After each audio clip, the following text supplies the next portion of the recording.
Fala pessoal, muito bom dia. Aqui quem fala é Nicolas Farto, especialista em renda variável pela Vertic Invest, falando para o nosso Morning Call de hoje, quarta-feira, dia 31 de maio de 2023.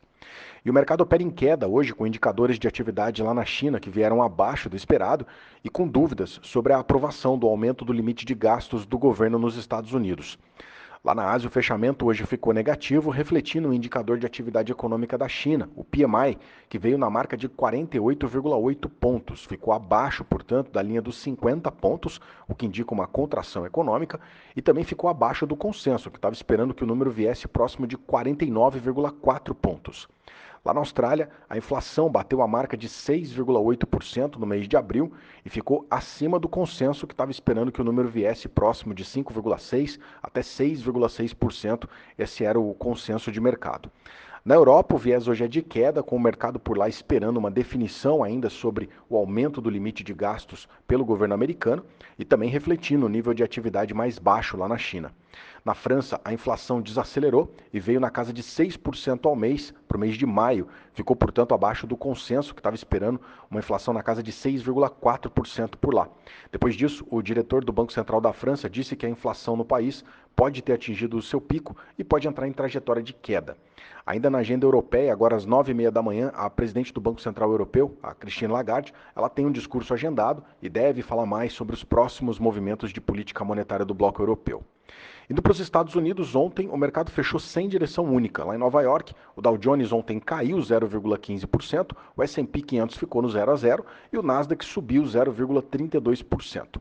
O mercado por lá ontem refletiu o avanço nas negociações sobre o limite de gastos do governo, porém, como essa matéria ainda precisa ser aprovada hoje na Câmara, alguns congressistas mais extremos, tanto do lado democrata quanto do lado dos republicanos, disseram que não vão aprovar essa medida, vão votar contra. Isso, claro, manteve o mercado um tom de cautela ainda sobre esse assunto. Depois da votação na Câmara hoje, esse assunto ainda precisa ir para o Senado. Ele passa na Câmara, a Câmara tem maioria republicana e vai para o Senado, que é controlada pelos democratas. Esse assunto precisa ser aprovado antes do dia 5, que é a data limite para os Estados Unidos não ter problema com seus pagamentos. Na parte de indicadores, ontem o sentimento de cautela foi reforçado pelo indicador de nível de confiança do consumidor para o mês de maio, que foi revisado para baixo. Do lado positivo, destaque para mais um dia de alta para as ações da Nvidia, que ontem subiram 3%, seguindo aí a tendência de alta e fez a empresa passar a marca de $1 trilhão de valor de mercado, ainda na esteira do bom resultado desse primeiro trimestre de 2023 e com projeções mais positivas para esse ano. Na agenda de hoje, além de o mercado ficar de olho na tramitação da elevação dos gastos, às 10h45 vai sair o PMI de Chicago. Depois, às 11 horas, sai o relatório de emprego JOLTS. Às 15 horas sai também o relatório Livro Bege, que deve dar mais indicações sobre o nível de atividade econômica. Fora isso, ao longo do dia, vários diretores do Fed vão falar em vários eventos e alguns deles já podem sinalizar por um novo aumento de taxa de juros americana na próxima reunião, e isso, claro, pode fazer o mercado ficar em alerta, então é bastante importante a gente acompanhar. Bom, atualizando aqui os índices agora, S&P Futuro está caindo 0,30, Eurostock 600 está caindo 0,22, o FTSE lá em Londres está caindo 0,15, lá no Japão o Nikkei fechou com queda de 1,41% e na China o Xangai Composite fechou com queda também de 0,61%.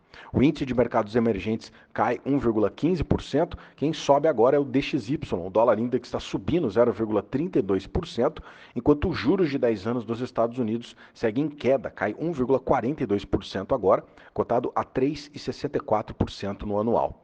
O índice de commodities da Bloomberg está caindo 1,07% e o petróleo segue a queda do dia de ontem.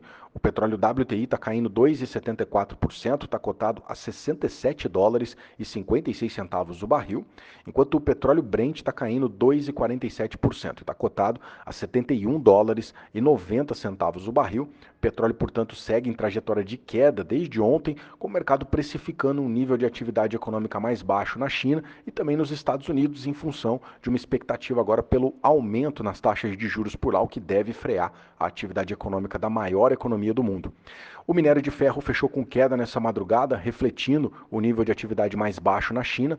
Lá em Dalian, o minério caiu nessa madrugada 0,42% e fechou nos $100,02 a tonelada.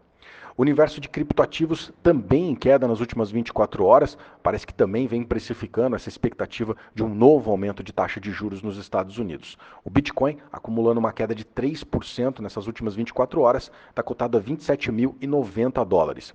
O Ethereum está caindo 2,15% e está cotado a 1.870 dólares.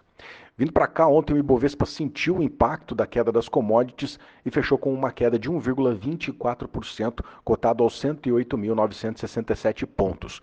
O dólar fechou com uma alta de 0,6% e ficou nos R$ 5,04 no fechamento. A curva de juros caiu em quase todos os vencimentos, refletindo o indicador de inflação, o IGPM, que saiu ontem e veio abaixo do esperado. A leitura de maio veio com o IGPM em queda de 1,84%, enquanto o consenso da Bloomberg estava esperando por uma queda menor, uma queda de 1,73%. Além disso, novas falas também do presidente do Banco Central, o Roberto Campos Neto, sinalizaram que a visão do banco pode estar cada vez mais perto de uma queda na Selic, que já poderia acontecer na próxima reunião de política monetária. O destaque de queda ficou realmente para o setor de commodities, especialmente o setor de commodities metálicas que seguiram a queda do preço do minério lá na Ásia. A Vale, que acaba pesando mais no índice Ibovespa, ontem caiu 2,35%. A Gerdau caiu também, queda de 2,5% para os papéis da empresa. O petróleo acabou afetando as empresas aqui do segmento na nossa bolsa, destaque aqui para as ações preferenciais da Petrobras, a Petro 4, que ontem caiu 1,22%. As ações da PetroRio caíram 2,82% e as ações da 3R Petróleo ontem caíram 2,42%. O setor bancário também pesou no Ibovespa, ontem Bradesco caiu 2,73%, enquanto o Itaú fechou com queda de 1,4%, ambas refletindo os dados de concessão de crédito em queda aqui no Brasil e os dados de inadimplência em alta. A exceção aqui para o setor ficou com o Banco do Brasil, que ontem acabou fechando com uma alta de 0,86%. Ainda do lado positivo, destaque de alta para as ações da IRB, que ontem fecharam com uma alta de 4,3%, ampliando a recuperação do papel desde o começo de março. Só no mês de maio, os papéis da empresa já acumulam uma alta de mais de 13%. Bom, finalizando aqui hoje na nossa agenda local, destaque para os dados do mercado de trabalho. Às 9 horas vai sair a pesquisa PNAD contínua, a projeção é de que ela venha com uma taxa de desemprego na casa de 8,7%. Mais tarde, às 15 horas, sai o relatório do CAGED sobre a criação de empregos, com o mercado aqui projetando a criação de 204 mil vagas de emprego formal. Fora isso, ao longo do dia, tanto o presidente do Banco Central, Roberto Campos Neto, como o ministro da Fazenda, o Fernando Haddad, devem participar de alguns eventos e nas falas deles a gente pode acabar tendo ali mais indicações sobre os próximos movimentos de juros, reformas, então é importante para a gente acompanhar. Bom, esses são os destaques para o dia de hoje, agradeço a sua companhia e te desejo um excelente dia. Um grande abraço, valeu e até amanhã.